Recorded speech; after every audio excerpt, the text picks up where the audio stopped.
Oi, gente, eu sou Mireia Borges, comunicadora digital, e estou aqui hoje com o nosso programa Idade Não é Documento. Quer dizer, é um podcast, né, que eu já chamo programa. Mas antes de nós começarmos, gente, eu vou falar dos nossos parceiros, que são muito importantes para o andamento do nosso podcast. A Lévia. A Lévia é um espaço para você relaxar, cuidar da mente, do corpo. Maravilha. Bevita, eles cuidam de idosos, adultos e crianças. O atendimento é domiciliar e hospitalar. Castelamare, da Vinícola São João, que está ali para vocês, né, ver os espumantes e os vinhos. É uma empresa de farroupilha. Maravilhoso. Lau Center Ótica é a empresa que está sempre, cada programa eu estou com um óculos novo, né? Esse aqui vocês acho que não conheciam, é um novo, né? Center Ótica, que atende a gente muito bem. Farmatec, farmácia de manipulação, onde Cristine Prato é a farmacêutica e é uma estudiosa pesquisadora para cada medicamento, cada creme. É tudo ali, milimetrado e estudado muito bem. Irmãs ao Decor fazem a nossa decoração aqui e elas vão na sua casa, seu escritório, seu consultório e fazem toda a transformação em 24 horas sem quebrar nada, sem fazer uma sujeirinha, só com decoração. Tânia Ozuna, responsável pelos meus cabelos e pela cor dos meus cabelos, que todo mundo fala, né? Não sei por quê, porque é uma cor meio branca, meio douradinha, meio amarelinha, né? Que nem diz a minha neta, vovó, o teu cabelo tem cor de xixi. Eu acho muito engraçado. Gente, mas hoje, tá? Eu quero saber, vocês por acaso conhecem o que é a síndrome de Prader-Willi? Eu não conhecia. Passeando pelo Parcão, um dia encontrei um grupo de pessoas, de mães e crianças, né? E eu, como sou curiosa, cheguei lá e perguntei o que elas estavam fazendo. E elas estavam fazendo, que é mês de maio, elas estavam fazendo uma reunião para que as pessoas parassem mesmo para perguntar o que era. Então, depois elas vão dizer. O que é a síndrome de Prader-Willi? É uma doença rara, muito rara. Ela é provocada por uma alteração no cromossoma 15 e ela atinge de 1 a cada 30 mil crianças. Então, é uma síndrome super rara. Então, hoje, nós trouxemos aqui duas pessoas que vão conversar com a gente sobre o que é essa síndrome, né? Então, agradeço a participação de vocês aqui, né? Que eu acho que é muito importante para as pessoas saberem o que é. Carla Scalamato Duarte. Ela é advogada, estudante de fonoaudiologia, mãe típica de João e mãe atípica de Caio. Mãe mentora da Associação da Síndrome de Prader-Willi. E a Ruth. A Ruth cursa fisioterapia, é mãe típica do Otávio e mãe atípica da Aurora. Ah, que legal! Ela é mãe mentora da Associação da Síndrome de Prader-Willi. Gurias, o que é essa síndrome? Dá para vocês explicar para o pessoal, que eu fiquei curiosíssima. Vamos lá, Carla. Claro. Primeiro, boa tarde. Muito obrigada pelo esse convite lindo. Estou Ai, muito honrada. Ai, que bom! E posso agradecer também em nome da associação, né, por esse espaço. A síndrome de Prader-Willi realmente é uma síndrome genética rara. Ela não é transferida, não é uma síndrome hereditária, é uma falha na junção dos gametas, né? E a gente, infelizmente, só descobre ela após o nascimento, né? A criança nasce, ela apresenta choro fraco, hipotonia, que é a fraqueza muscular. O bebezinho ele é fletido e geralmente os bebês hipotônicos eles têm os braços estendidos ao longo do corpo. Alguns apresentam displasia de quadril, então as perninhas ficam como se fosse um sapinho. A maioria dos meninos tem a criptorquidia, que é os testículos não fazem todo o caminho até o saco escrotal, eles param. na altura do... Alguns na altura Sim. Como é que eu vou te dizer? Da bexiga, sei lá. Isso, né? Tá. Da virilha. Da virilha, tá. Isso. Então, assim, diante da falta de sucção, né? Diante do choro fraco, diante da hipotonia... Eles têm dificuldade para sucção do seio? Enorme, porque a hipotonia também pega toda a parte muscular, né? Então, eles não têm a sucção, e se tem muito fraca, não conseguem se alimentar. Isso é o princípio da... Quando você ganha o bebê e vai parar na UTI neonatal, é o que todas as mães da síndrome passam. Porque eles não comem e choram de fome. Ou Nem não? choram. É um bebê que tem um choro bem fraquinho. É um bebê bem diferenciado. É um bem miadinho, diferente. né? É um miadinho, né? É um miadinho? Miadinho. A Aurora só miava, né? Ela mal chorava. Então, uma das questões que a gente foi procurar um diagnóstico, assim, né? Sim. Foi da questão dela ser muito molinha, ela não tinha sucção, né? Sim. Pra poder se alimentar, assim. E não chorou. Quando nasceu, não chorou. Retirou sangue, né? Fez exames. Não teve choro, não teve nada. E não dá para detectar nada pelo um exame assim? Geralmente, na gravidez, há uma alteração no líquido amniótico. Para mais. Né? Mas ninguém sabe o que é. Não há uma desconfiança, né? Porque como é uma síndrome rara, a gente tem que passar por um protocolo de detecções. Hoje em dia, o exame do pezinho, infelizmente, ainda não detecta a síndrome de Prader-Willi. Detecta outras, né? Sim. Depois do exame do pezinho, a gente tem que fazer o exame do cariótipo, que também não vai detectar. Geralmente, eu, por exemplo, no meu caso, passei pelo exame do Snap Array para ver se existe alguma deleção genética. Só que a síndrome de Prader-Willi, ela tem 3 subtipos.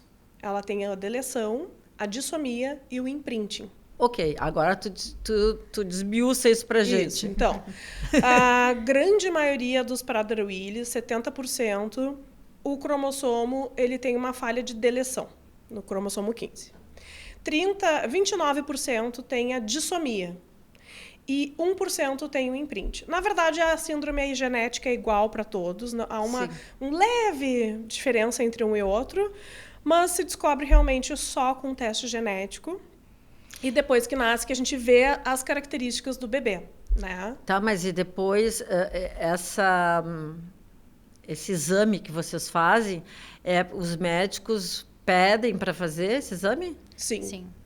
Vai por exclusão. Né? Vai do por pezinho, exclusão, do porque até chegar no Prader-Willi. Até chegar a essa. E é essa a função que nós, na associação, queremos, né? Que a gente tenha um diagnóstico mais rápido. Porque diagnósticos salvam vidas, né? Que a gente entra antes com as terapias. E por que vocês criaram? Não sei, vocês que criaram essa associação? Não? Ela já existe há muitos anos. Já existe há muitos anos. Ela foi fundada pela Liane, que era a nossa presidente até o ano passado. Esse ano entrou o Marco, que é o nosso presidente, ele fica lá em São Paulo. Uhum. É uma associação que tem de 2 a 4 mães mentoras por estado. Né? Vocês são aqui do Sul. Sim. E nós somos as mães mentoras aqui do Sul.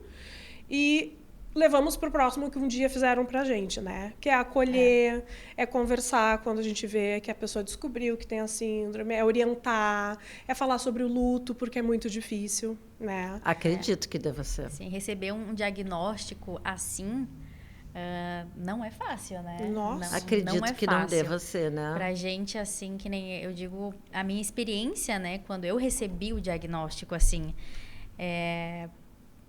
foi horrível, não vou enfeitar, né? Porque foi horrível. As pessoas até têm que saber disso para ajudar, né? E até saber o que era a síndrome e entender, então, o que eu pude fazer para minha bebê naquele momento?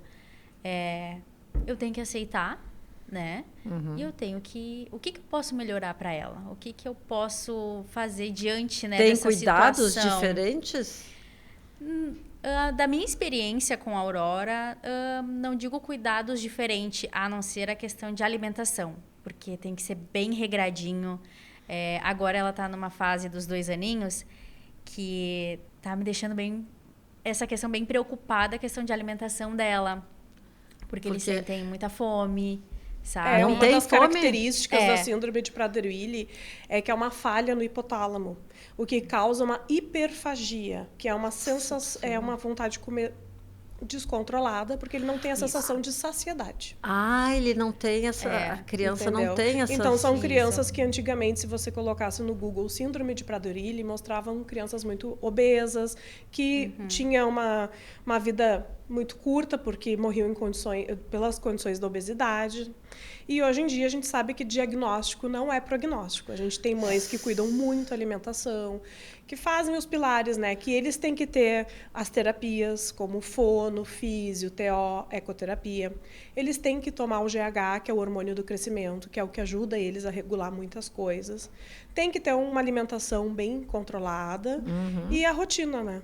A rotina. Mas e a alimentação que tu disseste que está tendo problema? Por quê? Na questão de ela... Eu tô vendo que ela, tipo assim, ela fica mais nervosa. Tipo, ela recém comeu, sabe? Então, a gente tem que ter todo esse cuidado de... Tu dá a comida para ela e dou a logo em seguida comidinha, ela a quer... porção que ela precisa ali, mas ela quer mais. E aí, eles ficam, tipo, ela já como tu fica falou. mais agitada, sabe? Então, eu tenho que...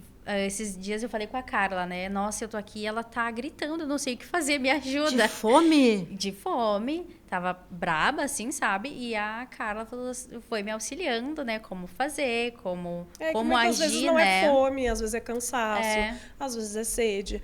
Às vezes eles não sabem se regular, são crianças. eles não vão sabem. ter essa sensação de saciedade nunca. Então, desde pequenos, levando isso, né, Ruth? Sim. É uma forma de... E aí E isso vem... melhora ou não? Não, é uma Não. condição para a vida, né? Pra Mas toda se a vive vida? bem, se vive controlado, se tá. vive, né? Se tiver uma criança dentro dos padrões, fazendo as terapias, tendo os estímulos, é uma vida As ótima. terapias é aquela que tu falou de... Sim, eles precisam muito de estímulo num primeiro momento pela hipotonia, eles precisam de fisioterapia, fonoaudiologia para aprender a sugar, a mamar, né? Eles precisam depois de estímulos desde ecoterapia, fisioterapia aquática, terapeuta ocupacional, que ajuda eles Quer dizer na que questão isso sensorial. é uma síndrome cara. Muito. Até questão de a medicação, né? A medicação também é cara. Sim. Nossa, o GH e a gente às vezes pede para o plano, e aí os Eu planos ia nos perguntar. matam na burocracia, O né, Mireia? plano não quer... Não, A até as maioria tem que ser terapias, né? Às judicializada, vezes infelizmente. Até as terapias, Sim. eles não Sim. pagam. Não, é uma demora longa, e nos abafam com burocracia e tem que, infelizmente, ser judicializado, Sim. né? Então, é uma história longa por aí. E pelo SUS, no caso, não tem incentivo do governo nenhum. A gente tem muitas políticas públicas boas, mas são demoradas. Por exemplo, para você conseguir contato com um geneticista pelo SUS, demora de 5 a 6 anos para se ter um diagnóstico. A gente tem que Gente! agradecer até a Casa dos Raros, que é uma casa que ajuda muito as pessoas a ter diagnósticos até em 80 dias. Né? E isso facilita muito essa pessoa com um laudo, com um diagnóstico, essa mãe seguir a vida, saber por onde ir, ter orientação do que procurar. Sim, porque a orientação é primordial no início, né?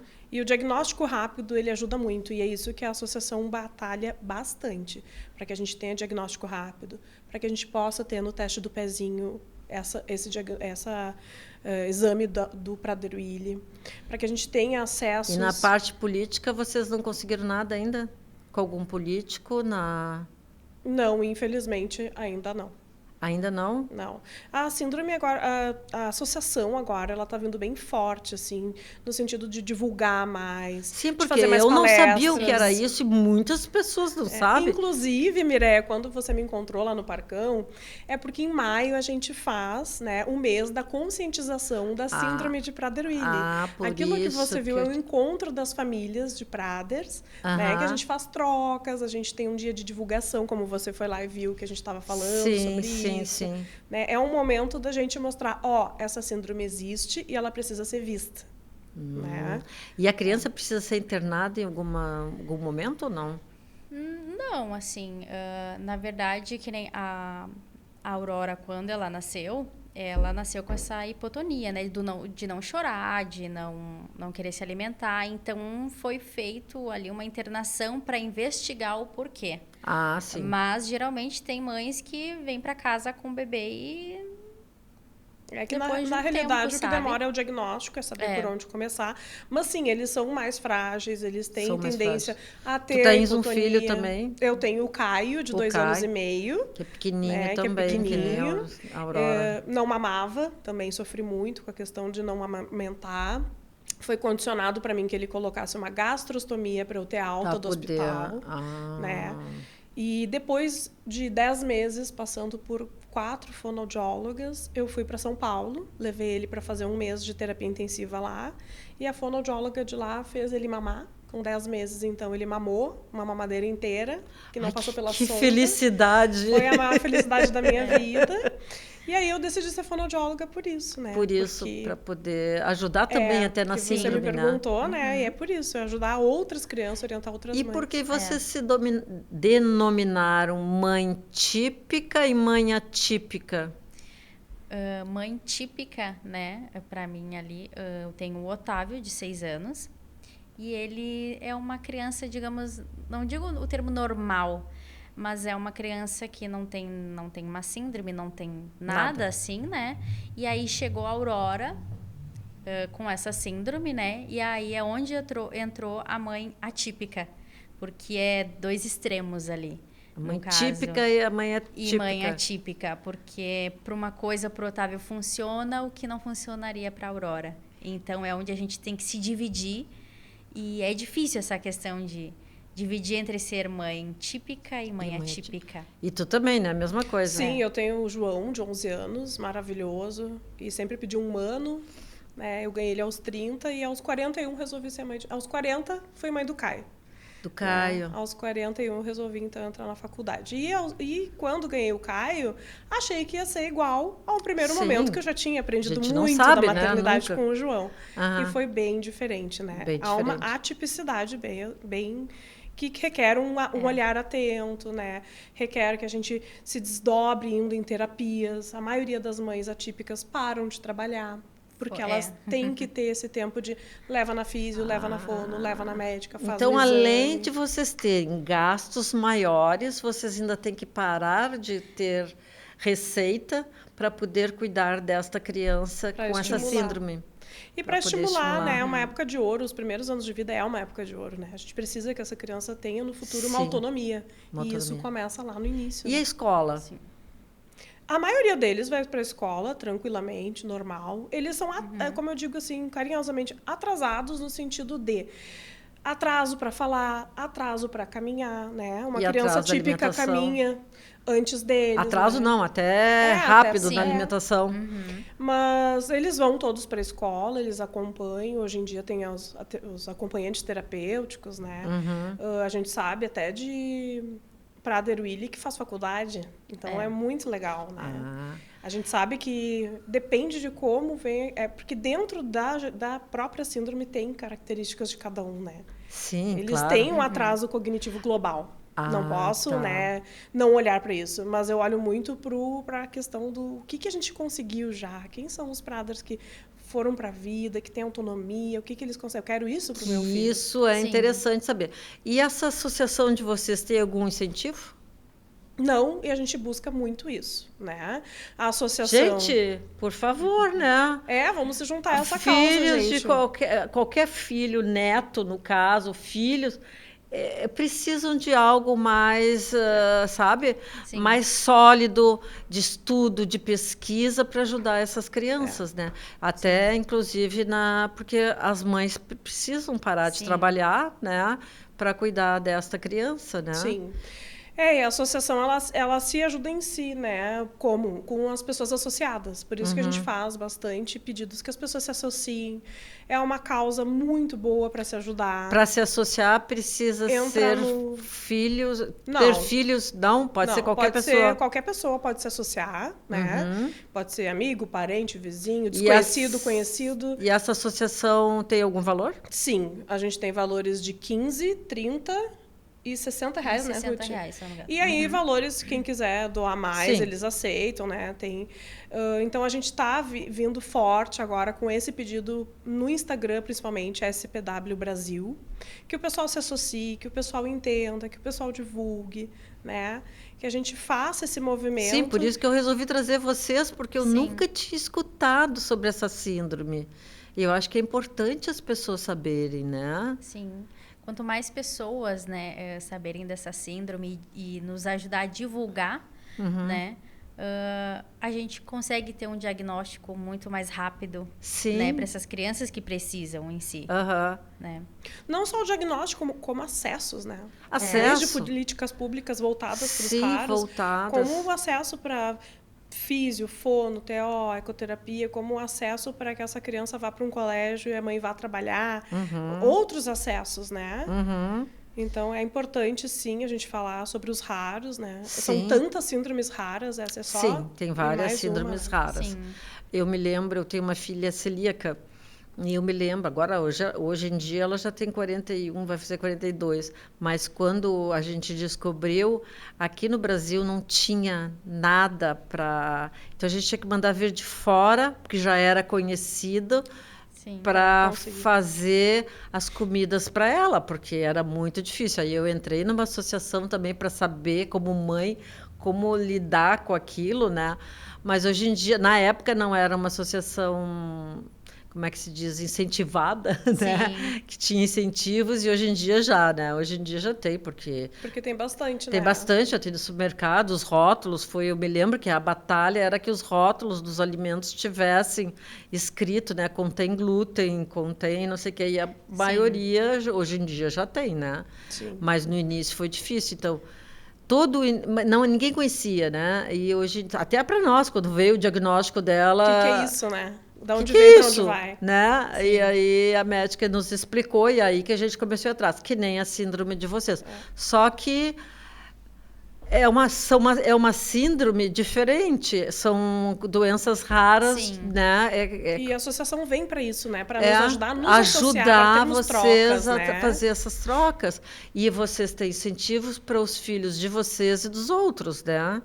Porque... E para ajudar, né? Mais crianças nascem. Todo ano a gente sabe de crianças novas que nascem. Você tem alguma estatística de quantas crianças nascem, assim, ou Sim, não? Nasce estatisticamente 1 a cada 30 mil nascimentos. Né? Nível Brasil ou mundial? Acho que isso é Brasil, pelo que eu li pelas leis ali. Mas assim, Mireia, é importante essa divulgação que a gente está fazendo aqui, porque tem muita criança que ainda não foi diagnosticada e que tem um diagnóstico tardio, quando já está obeso, lá pelos 8 anos, com uma hiperfagia instalada. Né? Tá. A questão das mães mentoras é uma questão de acolhimento. Né? Tá, mas aí as pessoas procuram vocês e vocês dão a mentoria para elas? Ou vocês vão até na casa da pessoa quando sabe? Como é que funciona? Depende, por exemplo, vamos supor, uma endócrino me liga e diz, Carla, descobri que tem uma criança com a síndrome de Prader-Willi recém-diagnosticada lá no Clínicas. Essa mãe está em sofrimento, essa mãe está em luto, ela não sabe por onde ir. Ela me passa o contato, eu entro em contato, converso com essa mãe, digo, eu já passei por isso, né? Você pode procurar os médicos tais, porque também não é todo médico que conhece bem a síndrome. Você tem que seguir esse caminho de fazer polissonografia, que a médica vai te pedir exames tais para que venha tomar o GH. A gente conversa sobre luto, né? A própria associação tem pessoas que fazem palestras, né? Que as mães mentoras, as mães associadas acessam, com palestra com psicólogo, com palestra com nutricionista. Na associação vocês tem palestras? Todos são voluntários e vão fazendo palestras. Praticamente toda semana tem. Toda semana tem uma palestra para essas mães. De incentivo. Então, por exemplo, quando eu desconfiei dentro do hospital que o meu filho tinha síndrome, a gente já estava em investigação, já estava com quase 40 dias de internação na UTI neonatal. Eu falei para uma técnica de enfermagem, olha, eu acho que meu filho tem a síndrome, porque ele se encaixa nas características. Por que tu sabia já dessa síndrome? Porque quando o médico descarta o exame do pezinho, o cariótipo, o Snap Array, ele chega para ti e diz, agora o próximo exame vai ser esse. E você vai lendo tudo? Pode. Sim, claro. E aí, o próximo exame é Prader-Willi. Vou ler o que é isso. Quando eu li, eu vi, opa, meu filho se encaixa em todas as características. Aí eu falei para uma técnica que me disse, 4 anos atrás, teve uma mãe aqui com um Prader. Me dá o contato dela, preciso falar com essa mãe. E ela foi fantástica, uma grande amiga até hoje. Ela se disponibilizou a ir até o Moinhos lá me visitar e ver o meu filho, me ver na UTI, conversar, desmistificar aquilo que a gente vê na internet, que muitas vezes não é bem o correto. Não, a internet é... É onde, quando recebi o diagnóstico Pois é, como é que da foi Aurora, contigo? Eu corri para a internet. Eu digo que foi a pior coisa que eu fiz em pesquisar ali. Foi uma sentença, né? Sim. Ali, infelizmente, para mim, ali na hora, ler tudo aquilo foi uma sentença. Aí onde eu comecei a pesquisar muito mais para onde eu poderia correr, né? E aí foi onde eu entrei, né? No site ali da associação, né? Da Síndrome de Prader-Willi. E aí eu encontrei a Carla. Eu fui mãe mentora da mãe mentora. Da mãe mentora. Então, assim, quando eu comecei a conversar com a Carla, né? Eu tava assim, nossa, acabou, né? E aí, então... Minha filha tem uma deficiência e vai ser um mortal para mim, vai ser... E acolher com carinho, né, Ruth? É não julgar, é não dizer, vai ser assim. Não. Isso, e eu lembro até hoje que a primeira coisa que a Carla falou pra mim, ela disse, fica tranquila. Ela disse, a gente tá no mesmo barco. Então, aquilo eu gravei e parece onde, tipo, eu consegui respirar naquele momento. Assim, porque tu te achou acolhida. O raro por não te traz estar a coisa sozinha. Por não estar sozinha. Por não estar sozinha. E até hoje, né? A gente não se desgrudou mais. Ela não tá sozinha, assim como eu não tive, assim como a gente tem uma corrente inteira. Apesar de ser raro, são poucos, mas... Estamos todos nos unindo, temos trocas, temos grupo no WhatsApp do Brasil, mães do Brasil inteiro, né? Tem grupos gerais que tem Prader adulto, criança, enfim, nas mães. Tem grupos de crianças... Adultos? A gente tem Prader adulto. Mas foi descoberto mais tarde ou antes? A grande maioria dos adultos foi descoberto mais tarde. Mais tarde. Hoje em dia é que tem mais pesquisa, né? É que tem mais diagnóstico não tão precoce, mas precoce, né? Hoje em dia tem... Eu vi uma que mora lá no Nordeste de 42 anos, praticamente a minha idade, que a mãe foi descobrir aos 10, porque teve condições na época de levar ela para o Rio de Janeiro e fazer a pesquisa. Né? Que legal isso. É uma coisa que todo mundo deveria saber, né? Sim. Por isso que a gente está batendo nessa tecla de Vocês têm divulgar. quantos associados? Olha, como a gente começou com esse incentivo aqui de em Porto Alegre. associação, é que assim, os dados da associação, quem tem são as pessoas que trabalham lá, né? Sim, mas vocês aqui, só são mães mentoras. Sim. No grupo de Porto Alegre, acho que a gente tem umas 80, 120 pessoas. Da última vez acho que eu olhei, era mais ou menos umas 120 pessoas, assim, Entre 80 e 120 pessoas. Só que ali são mães, são pais, né? Então pode ser que a cada 2 tenha uma criança, ou geralmente é só a mãe que está no grupo, troca entre mães, né? Ideias, né? Sim. Geralmente a mulher que fica mais envolvida, né? Os homens já saem um pouco, né? Sim. São raros os homens, eu acho, que se envolvem bastante. Eu estava lendo esses dias um estudo que a grande maioria, não só para síndromes genéticas, como para autismo e todas as outras, a maioria dos casamentos acabam até os 2 anos de idade da criança. Uau! Uma matéria sobre isso, o que me impressionou bastante, né? Que é no momento que a mãe mais precisa e o pai também se unirem, né?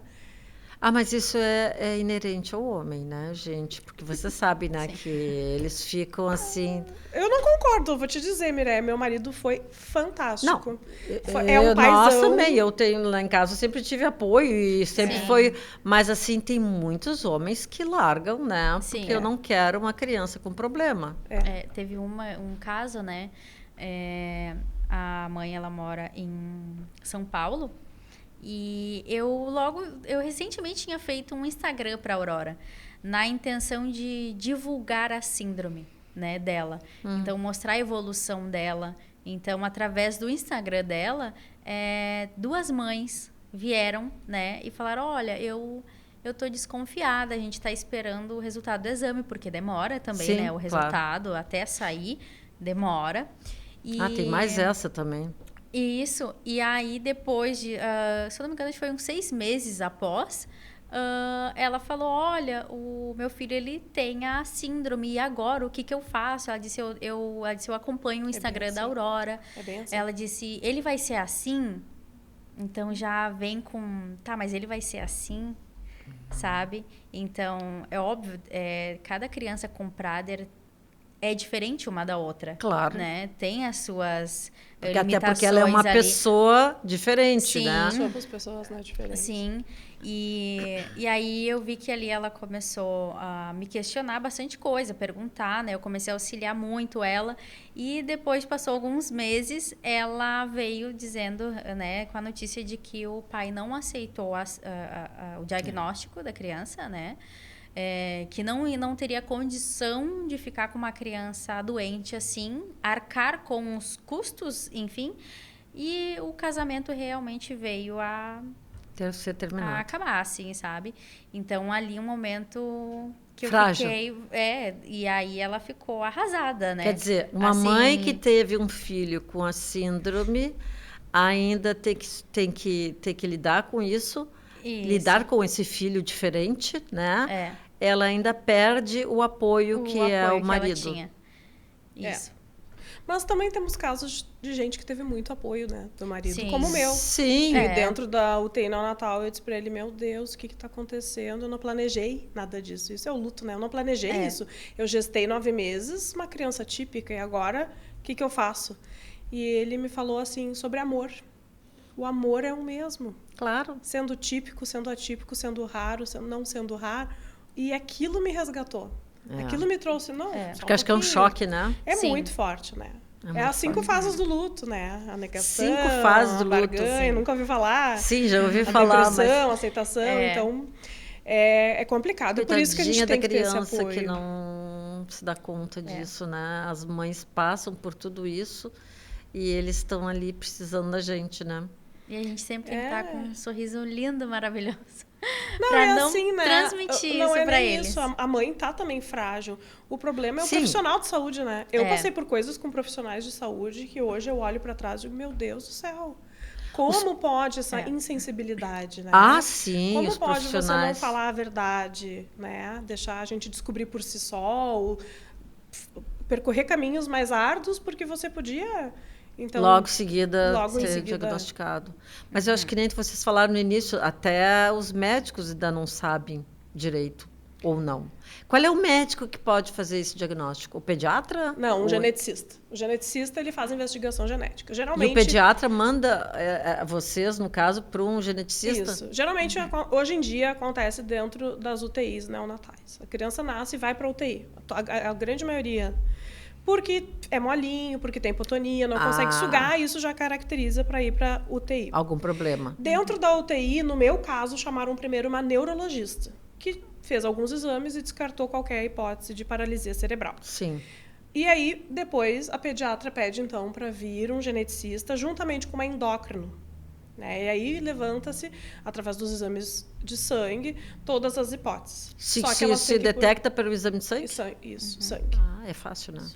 É fácil, não. É demorado. Não, demorado. Infelizmente. Mas é o sangue, né? Porque tinha que ter um diagnóstico mais rápido. E vai para onde esse exame? Esse exame vai, geralmente, o meu foi para o grupo Fleury, em São Paulo. Sim. Né, que é o que faz maiores levantamentos. Sim. Eu também fiz o exoma, que daí é o rastreamento genético, que o pai, a mãe e a criança tiram sangue e mostra ali se há algumas alterações genéticas, né?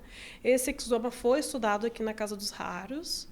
O Caio, em especial, ele é ultra raro, ele é o único no mundo que tem a síndrome de Prader-Willi e uma alteração num outro gene, que é uma outra síndrome, que se chama NSAM2. Que é isso? Então, NSAM2 tem poucos estudos, né? Porque quando eu descobri o Prader-Willi, eu fui atrás dos estudos. Sim. Estudos com tantos N's, né? De levantamento, mas o NSAM2 eu consegui 2 estudos em inglês, como é uma questão muito afunilada, não tem nada que se saiba sobre isso. Nada de pesquisa. Né? Então eu trago. Mas o médico te deu graças à Casa dos Raros, né? Que eu consegui saber que ele tem mais uma alteração, porque ele tinha uma hipotonia global mais forte. Eu achava estranho comparando com outras crianças Prader. E a Aurora não tem? Não. Não. Tanto é que a Aurora é. tem menos idade que o João e já caminha. Né? Isso. A Aurora começou a caminhar com 1 ano e 5, mais ou menos, né? A gente estava no Rio de Janeiro e ela começou a caminhar lá, com 1 ano e 5 meses, né? Então, Deus ficou de pezinho, os primeiros passinhos, foi ali. Mas tem crianças que hoje em dia 2 aninhos e ainda não consegue caminhar. Não consegue Mas caminhar. Assim. Isso que me deixa feliz. E a fala? A grande maioria fala. Eu acho que eu conheço grande maioria. Normal? Um adulto que outro que não fala. Porque tem que mexer, porque não foi né? estimulado na Isso, época tem essa questão, Tem né? essa questão de mexer a musculatura toda. A musculatura orofacial que não foi desenvolvida na época certa, né? Aí que nem eu falo assim, onde entrou a minha paixão por fisioterapia, né? Por estar querendo cursar fisioterapia, assim. É a questão, meu maior incentivo foi a Aurora, né? E na questão de que me apaixonei tanto pela fisioterapia, de ver que quando levava ela, era aquelas 1 horinha, 2 horinhas ali, e em casa eu me dediquei 100% para ela. Então, eu tenho, né, esse reconhecimento também para mim. Sim, sabe? Que a evolução dela contou muito, né? De eu fazendo ali com ela o meu apoio ali, sabe? Estimulando muito ela. Então, entre essa questão, assim, sabe? De o estimular sempre, não é só na fisioterapia. Se a gente, óbvio, tem mães que trabalham, tem mães que realmente não tem como. Mas que nem eu pude abrir mão, né? Tu pudesse abrir mão da tua vida profissional. Da minha vida profissional ali para me dedicar 100% para ela. Então, conta, né? Sim. Então, assim, não é que não vai desenvolver. Vai. Cada criança vai se desenvolver no seu tempo. O teu também fala já? Sim, o meu fala, balbucia, fala mãe, pai, mano, né? Mas ainda não caminha, já tem 2 e 5. Né? Ainda não caminha. Mas sei que vai, já tá ficando de pé, já sobe o sofá. Sim. E ele teve muito estímulo, assim como a Aurora ganhou os estímulos dela, o Caio ganha os dele, né? Só que são ganhos. Mas tu também parou de trabalhar?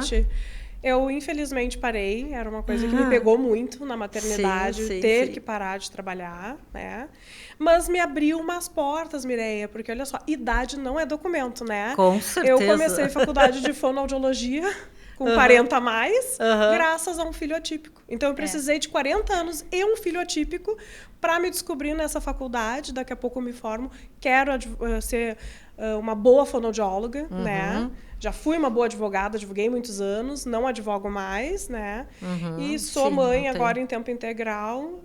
E às vezes me pedem uns processinhos, a gente faz, mas assim, para ajudar essas crianças, a gente vai estudar também. Porque vocês tiveram essa possibilidade de parar, mas tem mães que não conseguem. E aí, como é que elas fazem? Vocês têm noção, assim, das mães que aparecem lá na associação? A gente tem ideia que elas deixam com alguém, né? Tem que ter uma rede de apoio. Elas conseguem as terapias, se viram nos 30, a maioria sai da CLT para poder ficar um pouco com a criança, um pouco vender coisas, né? Sim. E elas pedem o LOAS, né? Que é o BPC, mas a maioria é negado. Pede o quê? É um auxílio do governo, né? O valor de um salário mínimo. Sim. E aí algumas comentam ali no grupo que conseguiram, outras que não conseguiram, não tem assim uma... E precisa o quê para isso? Precisa estar numa situação de miserabilidade, né? Porque a maioria é negada. Ah, não por causa da criança. É pela criança, né? É um auxílio, porque tu é uma mãe atípica, mas tu precisa provar uma condição que tu não tem a condição financeira para poder receber essa... Mas a grande maioria trabalha, a grande maioria consegue. É porque eu fiquei preocupada com essas mulheres que têm essa criança e o pai não consegue lidar com esse filho e vai embora, deixa a mulher sozinha com a criança. E entra pelas APAES, né? Entra pela. Aqui a gente tem alguns lugares também, né, que ajudam. Então vocês precisam de um incentivo na associação. Sim. E vocês precisam de uma. Como é que se diz? De uma política pública? A gente tem, né? Mas são muito gerais, né? Tá vindo assim? Com mais força essa questão de políticas públicas para os raros, né? Tá mais em voga Vocês hoje chamam em dia. raros. Isso. Porque ele é uma das síndromes raras, né? Por isso que eu falo os raros em geral. Sim, sim. Né? Mas a gente quer muito que a associação consiga atingir o grande número de pessoas que têm a Prader, para a gente saber quantos Prader tem no Brasil. E a gente só vai saber sabem, né? quantos Prader a gente tem no Brasil se as pessoas forem lá e cadastrar, se associar. Né? A gente tem a contribuição ali de R$10 por mês, que é para... eu não tenho condições, eu não estou trabalhando. Né? Então, R$10 por mês. Já ajuda? Já ajuda, mas para te estar associado, para te estar dentro das palestras, para te estar recebendo as informações, para te ter um apoio psicológico. E enfim. Essa camiseta que vocês me trouxeram hoje, ela é vendida? Ela é vendida pela associação, né? O valor dela é de R$50. A gente usou ela no dia do nosso encontro. Eu me lembro de vocês. Esse ano ela veio num estilo mais dry fit, assim, mais para usar na academia, para usar para fazer esporte. Olha aqui, aí gente. tem o QR Code, o pessoal poder dar uma olhadinha na síndrome. Então essa camiseta custa R$50.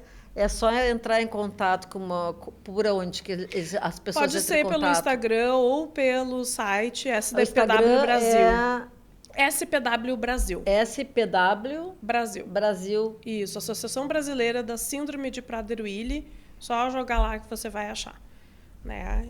Vamos ajudar, gente? Acho que está na hora, né? Tem tantas síndromes, tantos problemas no mundo e pessoas que se voluntariam para trabalhar nisso, que vocês são voluntárias, Sim, né? todo mundo que trabalha na associação. Todo mundo é voluntário.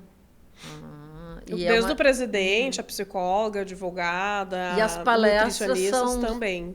Todas... A gente tem duas médicas especialistas no Prader, lá em São Paulo. Que é a doutora Ruth e a doutora Carol Passoni, né? Elas nos ajudam muito, elas ajudam muito a associação. Elas ajudam muito os Praders, elas vão para fora do Brasil para estudar junto com a Jennifer Miller, lá nos Estados Unidos, que é uma médica endocrinologista pediatra também, como elas, que conhecem a síndrome a fundo, que sabe nos orientar dentro disso tudo, né? Então, a associação está vindo bem forte para ajudar, então, que as pessoas se associem, né? Que as pessoas ajudem. E por que não? Quem está nos assistindo aí, dizer, pô, eu quero ajudar essa causa. É uma causa bonita, né? É uma causa muito bonita. E é uma causa necessária. Sim. É bonita e necessária. Porque quantas mães por aí não sabem que seu filho não tem nem condições de um diagnóstico médico para saber que o seu filho tem isso, né? E vocês estão abertos para isso. Então, essa associação é importante, muito, né? Muito mesmo. Então, me diz uma coisa, Ruth. A Ruth, não sendo mãe da Aurora, nem do Otávio, né? Quem é a Ruth? Ou quem se tornou a Ruth? Boa pergunta. Eu talvez não saiba te responder quem é a Ruth agora. De antes. De antes. Não sei quem eu era antes. Não, vamos dizer, eu não me reconhecia antes. Depois de ser mãe do Otávio e da Aurora, agora eu sei que a Ruth é uma mulher forte. É uma mulher... Como é que eu posso dizer? Não vou chorar. Não. É uma mulher forte, uma mulher guerreira. É uma mulher guerreira. É uma mulher decidida agora. Que é mãe. E faria de tudo por eles. Faria tudo de novo por eles. Então, agora cursando fisioterapia, agora eu estou me reconhecendo. Agora é como se a minha vida fizesse um sentido agora. Legal, sabe? Isso. Depois da questão da Aurora, né, a síndrome. Então, essa síndrome veio para mostrar que diagnóstico não é sentença e me fez uma mulher, né, uma mulher de verdade agora. Que legal. Assim, então eu tenho muito mais força para lutar, muito mais força para seguir em frente, sabe? Então, a Ruth é uma mulher forte agora. Forte, guerreira. Guerreira. Parabéns. Parabéns mesmo. Carla. A Carla, depois de tudo isso, Como é que a Carla é? A Carla mulher.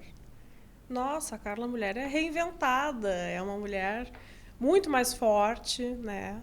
Eu acho que não me vejo sem essa família, não me vejo sem esses filhos que eu amo muito. Eu faria muito mais por eles e por todos que vierem, né? Então, a Carla, a mulher, ela se encontrou dentro de uma nova faculdade, né? E teve um grande aprendizado nisso aí, que é uma frase de um filósofo que diz assim, ó, 10% é o que te acontece e 90% é como você reage a isso. Opa, legal isso. Quando você tem um diagnóstico, como eu vou reagir frente a isso? Eu sou uma mãe atípica, eu vou ficar me lamentando, eu vou me vitimizar, porque a gente vê muito disso e as pessoas que não saem dessa situação. Ou eu vou batalhar, ou eu vou ir para frente, ou eu vou vestir a camiseta da associação e vou lá dar a cara a tapa, ou eu vou abraçar as outras mães e orientar e estudar para isso, né? Então, me aconteceu 10%, que foi foi um baque. Um baque. Mas esses 90% eu estou trilhando e está sendo maravilhoso. Parabéns. Então, gente, hoje nós estamos com duas mulheres fortes, guerreiras, né, que são mães típicas e mães atípicas. E hoje eu entendi o que é uma mãe típica e uma mãe atípica. E que batalham pela uma associação da Síndrome de Prader-Willi, né? Isso. E que precisam muito da ajuda da sociedade e uma ajuda política, né, governamental. E eu acho que nós podemos ajudar, todo mundo ajudando, né? E botando para fora o que é essa síndrome. O que vocês acham? Acho que vocês concordam comigo, né? Que é algo a se fazer pelo próximo, né? Então, ó, tchau para vocês. Obrigada, gurias, por estarem aqui. E vamos falar mais ainda, né? Sim. Dessa síndrome que eu acho muito importante, né? Obrigada, vamos dar um tchau pro pessoal. Tchau, gente. Tchau.